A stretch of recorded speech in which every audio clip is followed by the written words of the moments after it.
Breaking news, got another NFL trade. The San Francisco 49ers have made a move for former Washington running back Brian Robinson Jr. to back up Christian McCaffrey, and maybe some other trades that should happen, including Anthony Richardson. Jerry Jones speaks on the Micah Parsons negotiations and a whole lot more on today's Peacock and Williamson. NFL analyst Brian Peacock and former NFL scout Matt Williamson bring you expert NFL analysis every day in less than 30 minutes. Get an inside look at the NFL on the field and in the front office with elite breakdowns to next-level analysis and in-depth information only for the real NFL fans. This is Peacock and Williamson, and it starts now.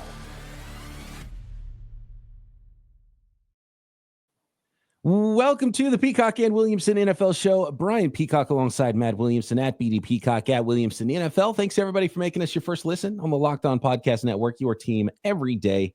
Love our everydayers. Thanks for hanging with us, our core audience. Make sure you're subscribed up. I know a lot of you everydayers still haven't hit that subscribe button, so help us out with the algo and hit subscribe on YouTube or wherever you are listening to this podcast. Appreciated much.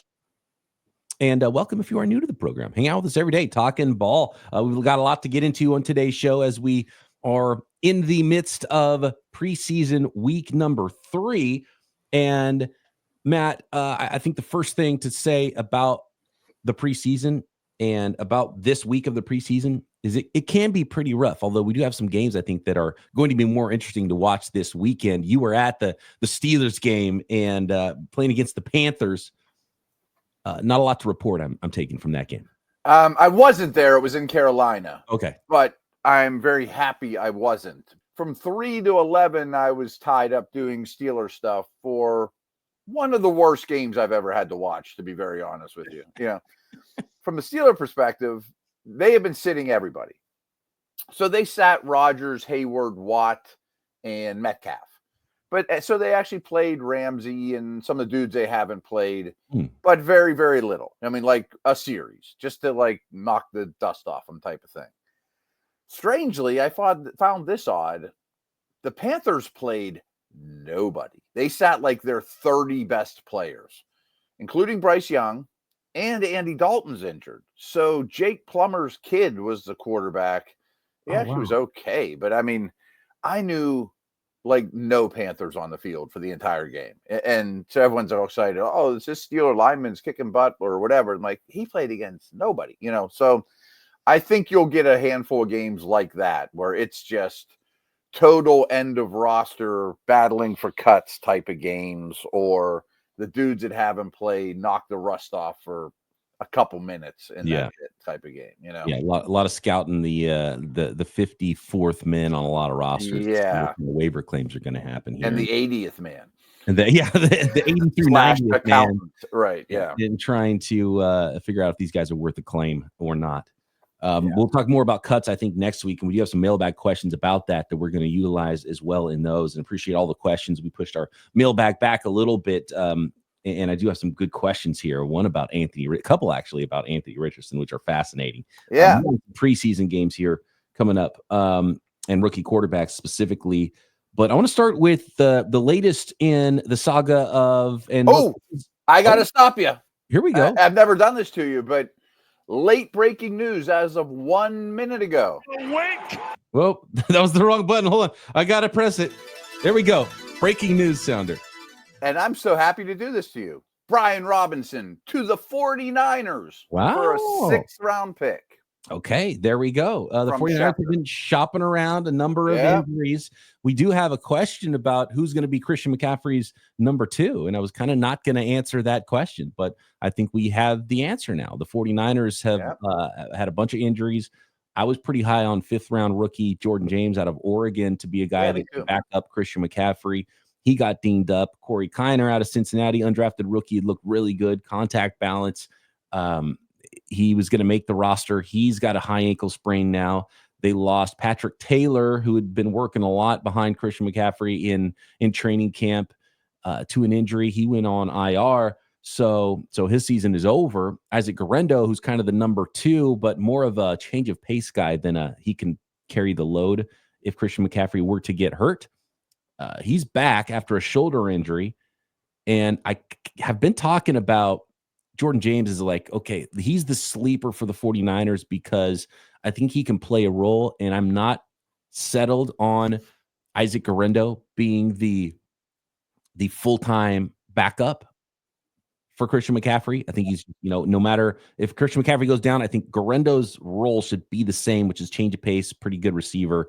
He started just stays the same no matter what, basically. He started one game at running back in his life, and it was his fifth year in college. He started one game. Like, he's not a full-time guy, and he's gotten hurt when he's gotten a lot of carries. He's a former wide receiver. So I think that's the role for him. And I think the 49ers clearly saw it the same way, have a lot of injuries. They had to add Sky Moore at wide receiver with the trade this week. And now Brian Robinson with by the way, old friend, former assistant GM, now the GM over there in Washington. So a lot of communication there between those two teams. There was some connection. Yeah. And so Brian Robinson now, okay, Christian McCaffrey's back up and can play that, that Jordan Mason role of a bigger back to counter Christian McCaffrey. And yeah, Niners run through some depth issues. So trying to trade some late picks to fix those things. Yeah, great. I love getting your organic reaction to a Niners move. And obviously this is not a league went, but it'd be, if you knew what you knew now, maybe you just would have kept Mason, but that's not how the league works, right? Right. Well, a lot of people already were like, oh, do we really need to make that move? Because I think you had it going pretty well for you last year. And the 49ers didn't want to pay Mason, so they're going to have Brian Robinson instead in that similar role. But look, Kyle Shanahan, and Kyle Shanahan can like try to say, and he's done this before, where he's like, we got to, kind of save our guy and not overuse Christian McCaffrey. Kyle Shanahan, his entire career, has just used the heck out of his favorite running back. And Christian McCaffrey doesn't want to come off the field. He puts up the number one finger, like, I'm going to leave for one play and I'm coming back. Like, he decides when he's coming in and out of the game, not the coaches, right? And he always wants to be on the field. Kyle Shanahan always wants to lean on his number one back. I remember Elijah Mitchell a couple of years ago was like game time decision, had this really bad injury and didn't practice all week, got 27 carries in the game. It just, like, Kyle Shanahan does not care. He wants his best guys out there and his advantage that he can get. And so I have a hard time believing that with a healthy Christian McCaffrey, anybody else is really going to touch the ball much in the backfield for the 49ers, but they did need some depth here. And now the depth starts to look pretty good with a healthy Guerendo now back at practice. You get Brian Robinson, Christian McCaffrey is healthy to start the year. And then unless there's something we don't know about some other guys, and then you have the couple of rookies now that you can kind of slow play as they get healthy and ready to start their career. So super quick question. It is big time fantasy season. I'm sure people have their drafts this weekend. Mine is a week from today, to Friday night, Deep Creek, Maryland. I have McCaffrey as my number 4 running back. I go Bijan, Saquon, Gibbs, McCaffrey, Henry behind him. If anything, I'm going to move McCaffrey up. Not because this move, but I've been leaning that way anyways. I'm not going to move him down. Yeah, I think that's exactly right. To be honest with you, is Christian McCaffrey any more likely to be injured this year than Saquon Barkley? No, I don't think so. No, they're all right there. Yeah. Or if Jahmyr Gibbs gets a bigger workload, or Bijan gets a ton of touches. I mean, McCaffrey's guys get hurt. I don't care. A healthy McCaffrey's gonna have a bigger workload than Gibbs, and we don't know if Gibbs can handle a workload, so he's just as likely to get injured as well. Like, that's just the nature of the position in the NFL. He's the highest points per game running back in NFL history. I think fantasy points, right? I think you get to take a free discount on Christian McCaffrey and get a 1.1 type player potentially a little bit later in the first round, just because he got hurt last year. And then who knows, maybe it's Saquon this year and this is the same deal again. In fact, Saquon was already that, right? Right. So there you go. I think if anything, I might put him ahead of Gibbs. Totally agree. This really muddies the water as far as if you want to have a handcuff or you want to get a piece of the Shanahan running game in case of an injury. I don't know. I just kind of wait on that backup 49ers running back. Yeah, I probably won't go down that road if I end up with McCaffrey in the first round. I'll just here's the thing: go in a different direction. Why would the Brian Robinson thing is if his former team, who knows him the best, didn't think he was anything better than running back 3 for them behind a 7th round rookie? Why is he suddenly clearly running back 2 for the 49ers? Agreed. Right. That would be my biggest question. So I'm not running to be like, Brian Robinson's for sure the handcuff for Christian McCaffrey. And I'm sure Bill is swell, but I don't think he's Walter Payton and Eric Dickerson combined. Exactly. And so, I think a lot remains to be seen. I think I might still want to, and look, you're going to get Jordan James for free. If I'm drafting anybody on last round of your draft, 49ers rookie running back Jordan James. That's still my advice, I think. And maybe even a watch list guy, because I don't know if he'll get drafted in some shallower leagues. Oh, I would think he's probably free. And it might make Garindo a little bit cheaper as well if that's the way you want to go. So I don't know. We'll see. Clear as mud. But healthy McCaffrey's going to be the guy, period. So back to NFL, not fantasy. You put your stamp of approval on a 6-round pick, right? You might need him, That's the thing that you should spend on running backs. Yeah, right. Picks, right? Right. Yes. And I think it's probably the 49ers admitting, maybe we kind of let Jordan Mason go a little too soon. Mm-hmm. Maybe should have kept him. Yeah. Next, let's talk Micah Parsons versus Jerry Jones. Should the Indianapolis Colts, and maybe a good reason why they should trade him, and to who? Next.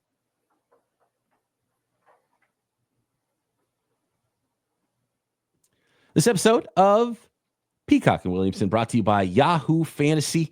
It's the best time of year. We're already talking fantasy, and we didn't even plan on it with the whole news of a running back being traded, and that's what makes fantasy so fun. One move can really change things for multiple teams and your strategy for your draft. NFL kickoff almost here. That means fantasy football is in full swing. A lot of drafts happening over the next week. We're going to talk a lot of fantasy here, and Yahoo Fantasy is turning things up with a fantasy football experience like never before. I'm playing fantasy on Yahoo. Matt's playing Yahoo Fantasy, and you should too, whether you're a first-timer or a veteran making your millionth league like we are. And to celebrate 28 years of fantasy football greatness, Yahoo Fantasy is dropping 28 big new features over this month, and it's already started. They've got the new Yahoo Fantasy Guillotine Leagues, a killer new way to play fantasy football on Yahoo, where the lowest scoring team gets eliminated each week until there's only one team left standing.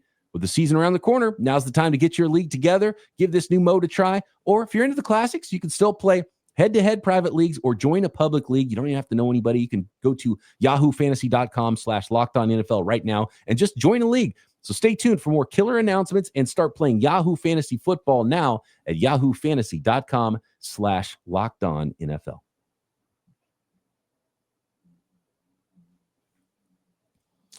So some interesting quotes from Jerry Jones about his contract negotiations with Micah Parsons. And I phrase it that way on purpose because according to Jordan Schultz,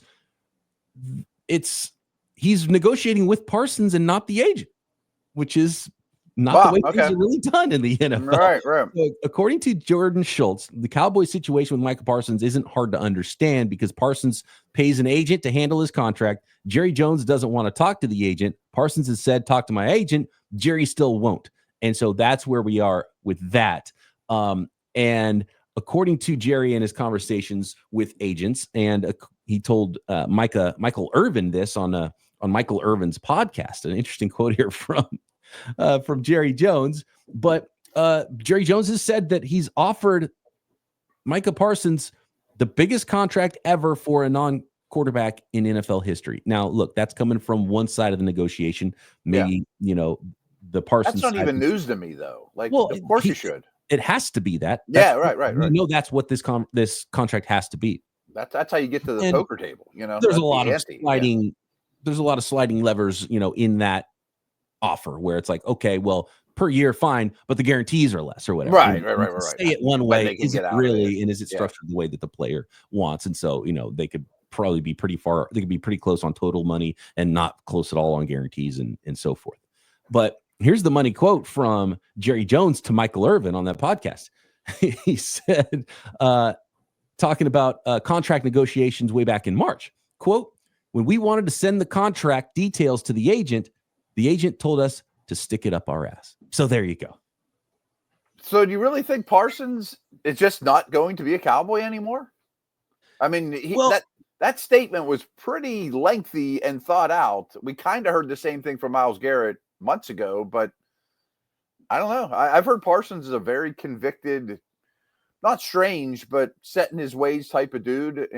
He's from the middle of the state here in Hershey, and he went to Penn State. I know a lot of people that have interacted with him. Not that he's a bad guy, but he's kind of does what he wants to do, Beats to his own drummer. Yeah. I have no idea what's in his heart, so I can't comment there. But what I will say is history tells us this deal is going to get done. In fact, Matt, both CeeDee Lamb and Dak Prescott still did not have their mega contract signed at this point in the offseason. In fact, I think Dak was yeah. opening day kickoff when he signed his deal. Wow, that's rather nuts. And Yeah. I don't love the way the Cowboys do business, but I mentioned you off the air. I watched the first Netflix episode of the Cowboys series. It's all about, the building with, Jimmy Johnson and Irvin and those guys. And I've always thought this, but I think Jerry Jones, any publicity is good publicity, and I think he's all about it. Just build the brand. As long as you're talking about the Cowboys, if I got to spend $2 million more a year on Parsons, I want the whole nation talking about the Cowboys no matter what, Yeah, it's business. It's not more about the brand, and maybe that's why they haven't gotten past the divisional round in 30 years. But I do Locked On NFL with Wig I did an hour before we recorded every Friday. And Peter Bukowski had a quote in there, or a clip saying, the Packers are the team that should go all in. I couldn't argue that at all. They got enough young players. They could send them Van Ness or Gary or somebody and picks. They're one of the teams that could actually swing that. And I rebutted saying, if not, settle for Hendrickson. But I mean, I could come up with 25 teams that should call about Parsons. A lot of teams should call. My favorite, I like the Packers. I think my favorite is the one you brought up, and I hadn't thought about it, was the Patriots. I like the Patriots. You got the quarterback, You got the quarterback. You can you're going to spend that next first round pick on the best defensive end you can anyway, right? Mm-hmm. So why not solidify it? You got the cap space. You can buy a receiver during this contract with Micah Parsons. So I would want the Patriots first more than the Packers or the Bills or the Lions or the Cowboys. Send them to the AFC, and you have the opportunity maybe to get the best, pick back from those trades than you would the Packers, who clearly going to be a playoff team if you add Micah Parsons to that mix. That Patriot D would be loaded. Yeah. So there you go. Like it. Speaking of trades, we got a question on YouTube from your neighbor. I don't know if he's my neighbor or your neighbor, Matt, but at your neighbor on YouTube, why don't the New Orleans Saints, or really anybody else, trade for Anthony Richardson? Should Colts quarterback Anthony Richardson, after losing that quarterback competition to Daniel Jones, be on the trade market? It's such a reminiscent situation to Trey Lance with the 49ers. Young quarterback, needs some reps, a lot of talent, and the team that has him is not ready to put him on the football field. Should another team make that call, specifically the New Orleans Saints? It's interesting because just in the last couple of days, one of my Steelers shows, a fan asked, should the Steelers trade for Richardson? Get him cheap, develop him, sit behind Rodgers, blah, blah, blah. And I thought no for their situation. But the wheels have been turning on that for me. Should teams inquire about Richardson? And I think the answer is a big yes. And I'm going to run this by you. Do you think that he's at this point of his career, like where Trey Lance was, where he goes behind an obvious starter, like a Jaden Daniels, there's no chance to unseat, Patrick Mahomes, that Lance went behind Prescott, or do you trade him, or does a team like the Saints try to rejuvenate him and make him the next Sam Darnold, Baker Mayfield, early pick rejuvenation project? And here's the thing: is how far is he away? How close was he to winning that job for the Colts? Are the Colts looking at him like we're not? This is not going to happen for us. Or did they screwed it up, or did him? Right. And so that'd be pretty telling. I think it causes a lot of weirdness. And I think for the 49ers, we saw it with Lance. We see it for some other teams. Like once you decide on a guy, you got to get the other guy kind of out of the building, because you just don't screws up the locker room and your star tight end, your star wide receiver, and your offensive lineman, and everybody else is just going to be kept getting asked about this backup quarterback, and it brings you back to if you have two quarterbacks, you have none situation. So you got to get the other guy out. One guy won, get the other guy out. So I would understand that side of it. For the Saints, he might be the best guy already right now and actually win that job. Right? I don't love it for the Saints, but I understand that approach too. Just because I put so much time into Shuck and Rattler. It sounds like Rattler's going to start this week. That's the only team that hasn't announced their starter. Yeah, the Shuck thing already is just like, that was a high second round pick, man. You spend that somewhere else, then you can trade your whatever for Anthony Richardson, and that might be a much better situation, because I think Richardson can win a job over Spencer Rattler potentially, right? A bit late now. He might be the best of those three. Right. And so that's one angle of it, is like he actually still might be our best right now, and you kind of develop him, and clearly there's a lot of talent. Probably pre-draft evaluations would be a big part of a lot of this. And I think the Steelers situation would be awesome too. You get to learn behind a Hall of Famer, and there's no pressure because you know you're not going to play right away. Here's two teams just kind of came to the top of my head. I like the second one better than the first. Arizona. I'm not sure they're married to Kyler. Like, this could be a put up or shut up year for them. I think it'd be a great backup anyway. That would be bad optics. I think that would be adding if you have two quarterbacks, you have none situation, create a lot of questions. I think the Cardinals, it's an offseason thing. I think it's just fair enough. Full steam, 100%. Kyler Murray, and if you're the guy we're married to, we love you, blah blah blah. Okay. Yeah. What about the Raiders? With the obvious intention of Geno's the man. Yeah. We're trying to win now, but we know he's old. We might put a Richardson package into every game. He might get his jersey dirty. And if he develops enough, he might be our future quarterback. But for now, he's going to rest and learn behind, those dudes. I don't know if Brady would have any interest in Richardson or not, but a team like that has an established quarterback that's not Mahomes, you know what I mean? And I would say it makes more sense for a team that has a little bit more of a hole at number 2 QB, because that was the problem with the Lance and Cowboys situation. It was like, okay, 4th round pick for a guy who was in the top 3 picks, still really young and talented, but they already had a good backup too. So you come in late. Yeah, I never understood for Cowboys. You don't have all offseason to learn the offense and win a job. So now you're quarterback 3. You're not going to get it. And then when Dak got hurt, still not the quarterback because you're the 3rd guy. You would want to, if you're going to spend it on the quarterback and believe that you want to even bring the guy in, you would probably want to have at least some sort of a backup role and practice reps for him for the season while you're trying to develop him into what you think he might be able to be. That's why you trade for him. I know they really like Tanner McKee, but boy, that's an Eagles kind of move too. Totally Eagles kind of, especially if it's cheap. But he's kind of 4th or 5th round pick. I've got one more angle on Anthony Richardson for you next, Matt. And then we got to talk a little bit about some rookie quarterbacks this preseason as well, including Jackson Dart from yesterday next. Today's episode of Peacock and Williamson presented by BetterHelp Online Therapy. These days, it feels like there's advice for everything. Cold plunges, gratitude journals, screen detoxes, but how do you know what's actually right and what will work for you? With so much information online about mental health and wellness, it can be overwhelming to figure out what's true and what will actually help. And that's where talking to a licensed therapist through BetterHelp can make all the difference. You get real, personalized guidance instead of just guessing based on something you saw on social media.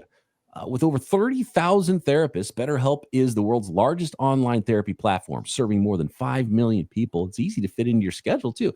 Just click to connect and do it at your time, when you need it, how you need it, and you can switch therapists at any time if you need to. So talk it out with BetterHelp. And our listeners get 10% off their first month at BetterHelp.com/lockedon. Again, 10% off their first month. That's BetterHelp. HELP.com/lockedon.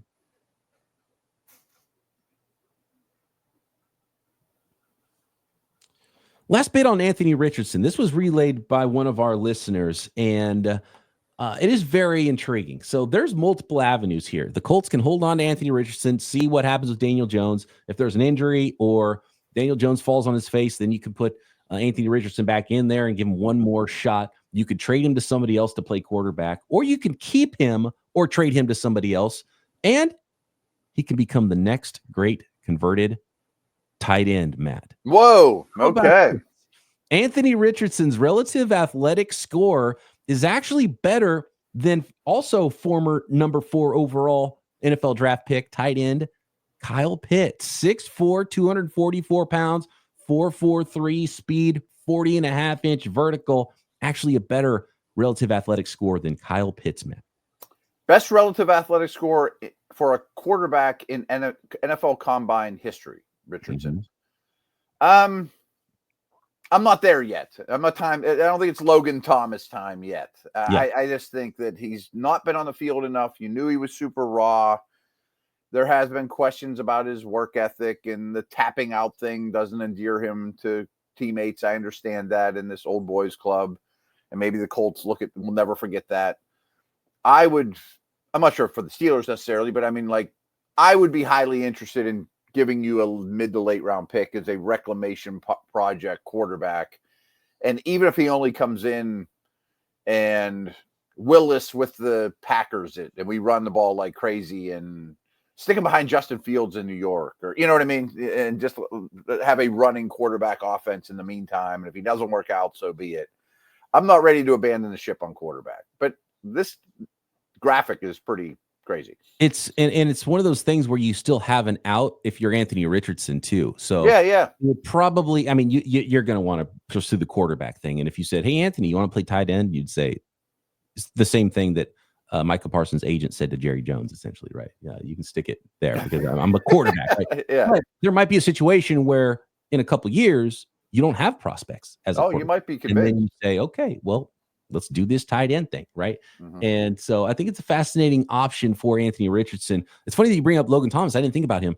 I was talking about him as a tight end the whole time pre-draft. I was like, this guy is a tight end, not a quarterback. And again, you want to play quarterback if you can. Didn't work. Happened too late. I think he could have had a much better NFL career if he just would have been a tight end from the start. Is Anthony Richardson there? Not ready to say that yet. But again, the Colts will have a lot to say. If the Colts are willing to listen to offers on Anthony Richardson, it's probably pretty telling how they think it's going to turn out there. I'm curious if they would even listen. Yeah, if you call them, they're like, nope. We love him. Yeah, we actually kind of want to get him in there this year, but we got to go this route right now. And I think you said this. If not, you definitely said it on other shows. We both probably have. He's going to play for Indianapolis this year. At some point, he's going to see the field. I mean, whether they like it or not, I bet that he's not taking his last snap for the Colts if they don't trade him. Do you remember former 5-star recruit at USC, Max Brown? No, I thought you were about to say Terrell Pryor.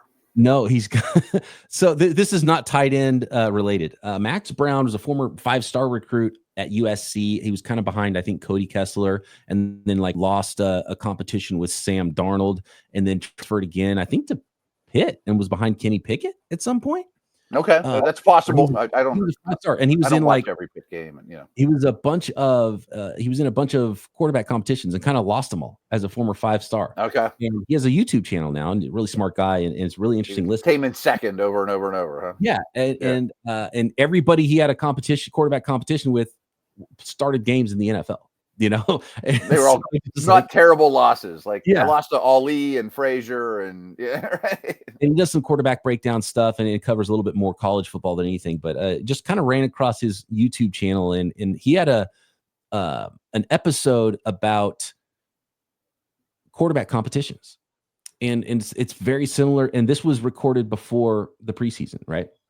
And it's funny because Daniel Jones won the competition in Indy, and it was Joe Flacco, the old game manager guys. And this is before those competitions. And he's talking about, everyone always talks about if it's a tie, the young guy, you got to let the young guy play. You got to have a runway. And he's like, you're not wrong. It might be better for those franchises, but watch, every quarterback competition is going to go to the game manager. Okay. And he's like, coaches make the decision. And people forget this. Put your money on the game manager winning those quarterback competitions, because the coaches need to save their jobs, and they need the guy who can execute right away. The draft pick might go to the high upside dude the GM makes. Yes. The game day decision goes to the coach, who I trust. Yeah. And he nailed it. So good on Max Brown. He knows a thing or two about quarterback competitions. Yeah, it sounds like he should be a quarterback coach or whatever. He came in second a bunch. And actually, I think he won the competition against Sam Darnold, but it didn't last very long because Sam Darnold took the job away during the season or something like that. Crazy. And he was the game manager guy at that point. So he kind of won the competition, but then okay. So he's been both sides of it. Okay. Yeah. Rookie quarterbacks. Let's talk about it really quick. Jackson Dart, injury news on him. You hope that he would play a lot in that last preseason game last night for the New York Giants, who beat up on the New England Patriots. But it ended up being Tommy DeVito who took most of the snaps, because Jackson Dart went down with an injury, head injury, hit his head after being tackled, but everything cleared and he's okay. So good news there, but we didn't get to see enough of him. But I think reports have been pretty good on Jackson Dart, man. Yeah, he's had a really good preseason. All reports are favorable. Had a good conversation with Wig about the Giants. If they just get average quarterback play, could he save their job and be respectable? And I think that answer is yes. I hate that their schedule is so brutal.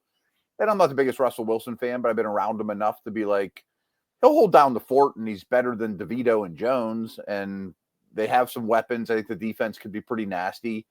And you hope Dart gets in there Halloween, something like that, and shows enough that you don't fire everybody and throw Dart away. And I don't like this guy. And you know how that works, you know. One of our listeners has asked us about Cam Ward and the Tennessee Titans. And it's like, why is nobody talking about Cam Ward? And reports have been really good. I've liked what I've seen from Cam Ward in some of his preseason snaps. There hasn't been a ton, but I mean, for a number 1 overall pick who looks like he's playing pretty well, stock is up for the young man. Nobody talks about him. And I agree. And I don't really have a good answer for it. Are they the most nondescript franchise in the league? Is it the franchise? Is it something about like if he ends up with the Giants, I'm sure we talked about him a ton. Yeah, I guess so. But I also think the Shador thing has clouded his whole entrance to the league. And, you know, even pre-draft, there wasn't for who's going to be the number 1 overall pick, right? We talked more about guys that are going to be the second and third quarterbacks most years and had all these arguments. And with Cam Ward, it was like, he's probably going to be the number 1 pick and go to the Titans. And okay, we're done talking about that because that's done. Let's talk about everything else. I think it hurts some of those quarterbacks when we're not talking about them now going into their final season. You know, like I can't remember anybody that came with less fanfare, but like even like Baker wasn't expected to be the first overall pick, and he was, and we're like, oh, that's not, it's cool, but you know, it wasn't like a little flair and gave you right. something to talk about. There was a little bit more there. It's super interesting. I don't really have a good answer for it, but I do have an answer for this question. We might get some ugly games like that Pittsburgh and Carolina game in preseason week number 3. One game that's going to be worth watching, I think, is rookie quarterback Jalen Milroe. He's going to get the full game. That's awesome. 4 quarters for the Seattle. I love that approach. Yeah. I'm really warming up to McDonald as a head coach too. Innovative thinker, young, bright, made a lot of changes that weren't easy to make, trading Metcalf, Geno. This is our team now. I mean, I always bring back the Steelers, but Milroe was the one guy, like on day 2, I'm like, I would take a shot on him, you know, and just, if he doesn't hit, fine. He's super smart. Bring him along slow. I still have hope for him. Love it. Let us know, who should your team trade for? Should it be Anthony Richardson? And get your mailbag questions in for next week here at Peacock and Williamson, at BD Peacock, at Williamson NFL in the YouTube comments. Subscribe while you're there. Matt and I back after preseason week number 3. Then it'll be cut down day, talking about fantasy football, drafts as well, heading towards Labor Day. All of it right here, Peacock and Williamson.